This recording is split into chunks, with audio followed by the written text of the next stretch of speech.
Hi, I'm Donna Fields, and I have a podcast called Doorways to Learning, but I also have the honor of doing another podcast with Vanessa Rogers, who does her own podcast called Fabrics of Folktales, and together we're doing fairy tale flips, and we are having so much fun because every month we take one fairy tale and look into its hidden meanings, and they are fascinating. They are metaphors for life, and we both just are passionate about it.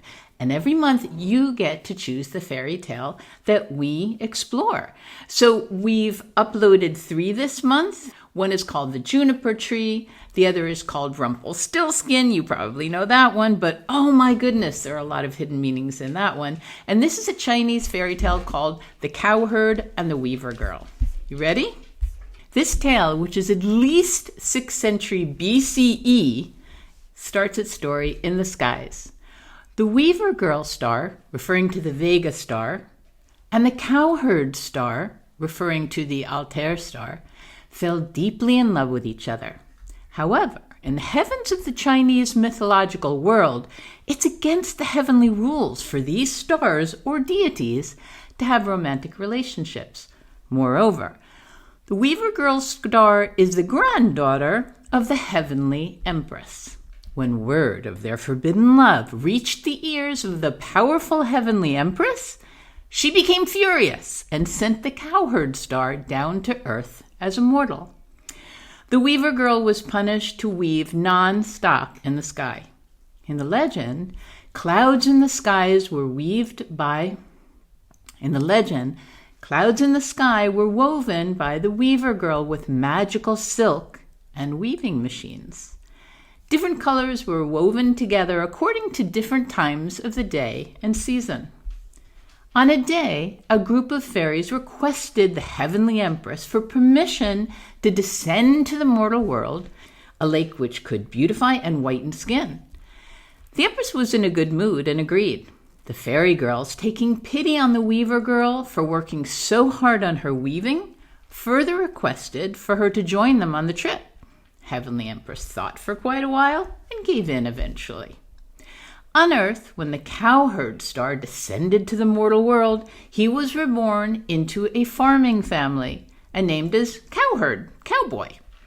After his parents passed away, he stayed with his brother and sister-in-law, who treated him very badly.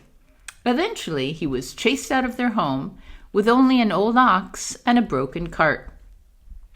The cowherd and the old ox depended on each other and lived through hardships together. They plowed and worked hard, and in a couple of years managed to build a small house and make ends meet. Unknown to the cowherd, the old ox was originally the golden ox star. One day the ox suddenly spoke to the cowherd's surprise. The ox said to him, "Go to Bin Lane Lake today. You will find the dresses of some fairies by the rocks. While they're bathing in the lake, take the red dress, and the fairy with the red dress will become your wife." Shocked and thrilled, the cowherd took the advice, for he had been alone and yearned for company. He hid near the lake, and sure enough, true to Ox's word, fairies flew down from the sky. The fairies placed their dresses by the rock and stepped into the lake. Seeing his chance, the cowherd ran out and grabbed the red dress. The fairies were frantic to find that there was a man around. Wearing their dresses in haste, they flew back to heaven. Only one fairy was left in the lake, for the cowherd was holding on to her dress. She was none other than the Weaver Girl star. The cowherd walked forward and asked the Weaver Girl to be his wife in exchange for her dress. At that moment, the Weaver Girl recognized him as the Cowherd star, whom she was still deeply in love with. Shyly but happily, she accepted his marriage request and became his wife. Life on earth for them was wonderful. They bore a son and a daughter and lived happily as a family. However, their joy and peace did not last forever. For when the heavenly empress knew of this matter, she stormed in rage. She immediately deployed heaven guards and soldiers to bring the Weaver Girl back for punishment. Back on Earth, the cowherd ran back home in the midst of his plowing day with sad news that the old ox had passed away. He told the weaving girl that the ox spoke before it died. It asked him to keep his ox hide well. One day he will be able to cape the hide and fly into the sky.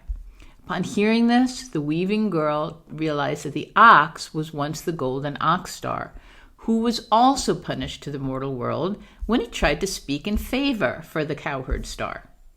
Sadly, they peeled the hide and gave the ox a burial. Right at this moment, the heaven guards and soldiers came.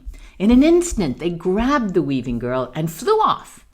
Sad as she may be, the weaving girl could do nothing about it. Helplessly, she flew in the skies with the guards to the heavens. "Weaver girl, wait for me," the weaver girl heard the cowherd's voice. Looking back, she saw him flying behind him, wearing the magical ox's hide, with each hand holding a basket and their 2 children in them. The gap between them became closer and closer. Soon Weaver Girl could see the adoring faces of her children and hear their cries for her. Just when they were almost reunited, the heavenly empress appeared and with a wave of her hairpin, created a galaxy, the Milky Way, between them, forming an impenetrable barrier. The couple and their children gazed helplessly across the Milky Way at each other. Emotionally torn, they cried and cried. Fairies and gods who heard their cries all felt pity for them and pained that the loving family had to be separated. Soon, even the empress softened her heart. She allowed the family, including the 2 children, to stay in the sky and remain as stars, permitting them to meet once every year on the 7th day of the 7th month. On that day of the year, countless magpies would form a bridge to reunite the cowherd and the weaving girl and the 2 children in the skies. What did you think? So if you like that, please vote in the poll. Send comments, send questions. What elements in the story do you think have hidden meanings? And please subscribe to the channel because Vanessa and I just can't wait to meet all of you. We're going to be forming a community and talking about fairy tales to our heart's content. See you soon.